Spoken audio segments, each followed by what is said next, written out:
A wind turbine is a rotating machine that converts energy from the wind into mechanical energy. If the mechanical energy is used directly by machinery, such as for pumping water, cutting wood, or grinding flour, the machine is called a windmill.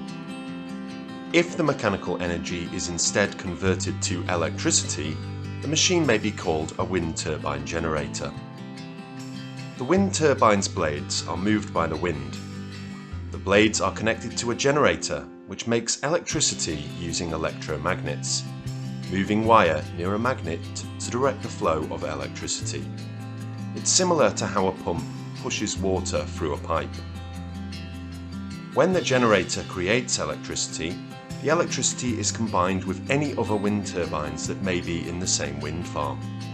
This combined electricity may be used locally or adjusted to match the electricity in the power grid and sent to the power grid. Although wind turbines are a renewable source of energy and don't pollute the environment as a result of generating power, they have an environmental impact. Some people think that wind turbines create a lot of noise and look unappealing. However, wind turbines are placed no closer than 300 meters from residential homes. At that distance, a wind turbine is no louder than an average household air conditioner.